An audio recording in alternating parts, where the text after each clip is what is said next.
Hey guys, Berger here with MVP Paintball. On this episode of Player Spotlight, I am joined by my longtime friend, Darrel Sample. Hello.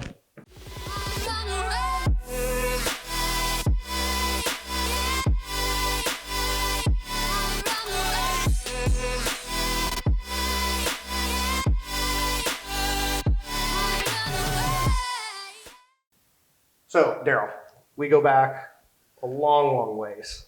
Like, I've known you longer than I've known Mitch, and I've known Mitch for 20 years. How old? 10th grade. So that was like 14 15 years something old. like that? Yeah. Long time. It's been a minute. We've had our fair share of fun times. We'll call them fun times, leave them at that. So tell me a little bit about, well, don't tell me a little bit about yourself because I know a lot about you. Why don't you tell our viewers a little bit about yourself? My name's Darrel Sample. From Rochester, New York. Okay, born and raised here? Wasn't born here, was born in New York, moved to Rochester. My father was going to RIT to go to school. And so we just kind of settled here. The rest of my family from all over the country actually moved up to Rochester. So now we're all here. All right. How long ago did you start playing paintball? 2020. So 27 years at this point. 27 years, a little bit longer than me. Yeah. What got you started? How did you figure out what paintball was? There was a news store up on Dewey Avenue in the city that sold paintball magazines. And so I was in there buying comic books, so I'm a big comic book head. And I kind of picked up the magazine, was peeking at it, and I was like 15 years old at the time. But my dad wouldn't sign a waiver to let me play. So I had to wait till I was 18 years old so I could do it myself. Okay. And so I remember it was, me and my buddies had chit-chatted about it. And then one Sunday morning, we're like, all right, well, we're going to go play. And then from there, we played every Sunday for the next 2 years. All right. So have you played on any teams or anything like that? Or has it just been like pickup games on Sundays? I've played for a couple different teams. We did like a bunch of like local tournaments and like tournaments and stuff across the state. That team was, first one was called Her Majesty's Secret Service because the kid that was the captain of the team was a big James Bond nerd. So that's what that one was. Her Majesty's Secret Service, yes. All right, interesting names. So it was the George Lazenby James Bond movie. Okay. Then I ended up, kind of wandering around solo for a while and then started getting into scenarios. So the first scenario team that I really played for was a team called Ragnarok based out of New Jersey. Okay. So played with them for a couple years. And then in 2007, I hooked up with Delta Paintball, another team based out of New Jersey, and I've been with them ever since. Since 2007? Since 2007. All right. So 13 years you played on one team. Yep. All right. Do you guys do like speedball tournaments? Do you do scenario games? Do you do all of it? This team is exclusively scenario. Okay. Okay. So, but we travel around the country. Been actually very, very successful in the scenario scene. We've won awards, MVPs, MVTs, at every single major scenario across the country. That is awesome. How many people do you guys have on your team? There's about 30, I want to say. Okay. And so usually there's about like 15 of us active at every night. So.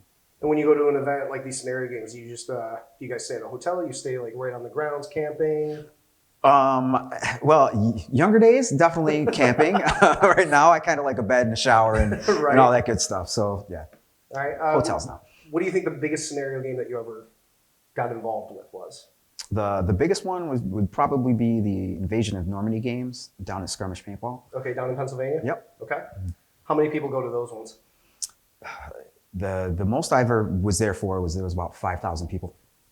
5,000 people. That's a lot of paintball players. It's a lot. It's a lot of paintballs to go through too. I mean, it's a target-rich environment too. I would say so. Yeah. The kill count was high. How was your kill-death ratio on there? Well, I don't get shot, man. I don't know what you're talking about. Does any of your family play with you? Both my sons do. My daughter's played on occasion. But, Ages? My daughter's 23. Okay. My older son is 22, and then my youngest son is 14. I hear your middle is kind of a killer out there too. I don't know. One of our other guests actually said that your son's a No, killer he's. out I'm teasing. I'm teasing. No, he's really good. Actually, at this point, he's probably better than me.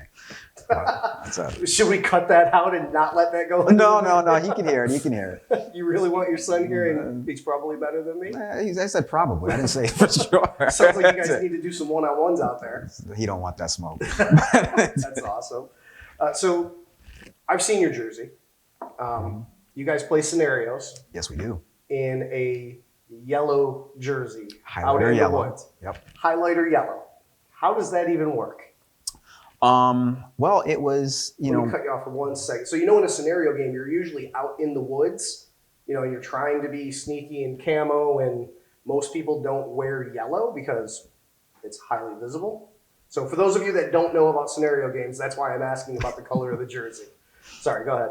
No, well, it was a thing where we wanted to bring attention to ourselves.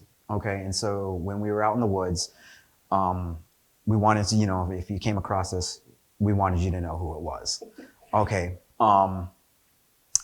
It kind of backfired a little bit because it's weird because the yellow kind of disappears in the woods.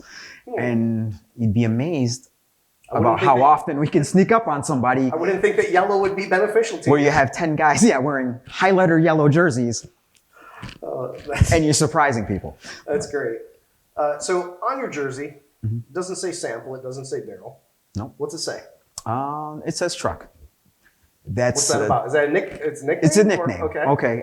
Do you drive a lot of trucks or something? No, actually, what it is, it's my Xbox gamer tag, but it was shortened because I chose the gamer tag. It was based off the Truck Turner movie. Okay. It's an old Isaac Hayes movie where just check out the trailer. You'd probably giggle. It's pretty funny. But that's where that's from. So when you go out to these events, do people just typically call you Truck, or do they call Most you? definitely. Most definitely. I would have thought that.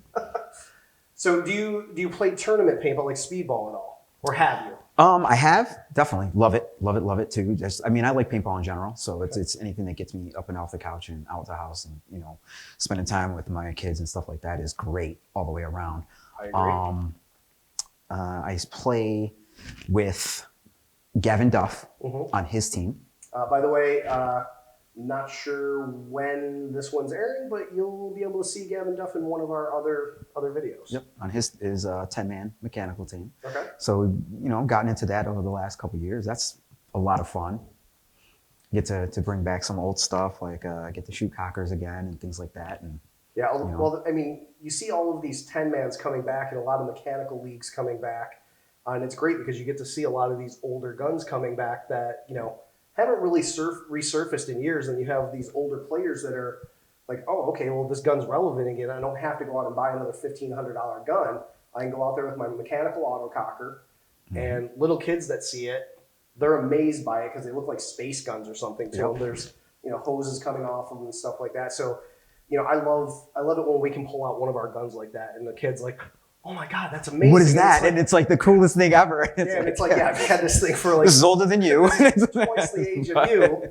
And, you go out there and you get to shoot people with it. Or you get to hand that gun off to somebody and, you hear a 10-year-old short-stroking an autococker. It's like, you get to reteach them again. So it kind of brings it back a little bit too, and you get to see that excitement reignited in a younger kid. That's what I personally like about it.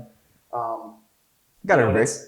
What's up? I said I agree. Yeah, and you get to see these kids just kind of enjoying it in a different manner than what they learn, because a lot of paintball right now is speedball. Yep. It's what a lot of kids show up to fields, and that's what they see, and that's really all that they know about. So it's good to kind of bring it back a different size. Plus, when you're playing mechanical, it's a little bit less paint consumption if you do it right. Yeah. So there's all of that. So outside of paintball, what do you do? I play a lot of video games. Like I said, comic book head. So that's outside of paintball. And that's really where I spend a lot of my time. I'm on Xbox. I play with you. Yeah. Play with talking lots of smack in those lobbies. Definitely. Teenagers' tears are like one of the greatest things in the world, especially when you're my age. So it's when you smack them around in Call of Duty. It's a good thing. It's a good thing. Oh, absolutely. Love it. So you mentioned Delta Paintball earlier. They have a website or anything like that? Facebook? Facebook page is Delta Paintball Team. Okay. Okay. We'll put that link down in the description if you want to check out the team that he's playing on. I think that's really it for this episode of Player Spotlight. All right. Well, it was good talking to you. Good talking to you. Like, I haven't seen you in, forever. Right. It's good to just sit down and, be able to chat. Oh, definitely. Thanks a lot. Yep. I will stop talking so I can do my outro. That's it for this week's episode. Cut. You all right? You gonna be okay? Like, get another drink. I need something better in here. I was gonna say, it looks like you might have started early. Shh. Let's just Diet Coke.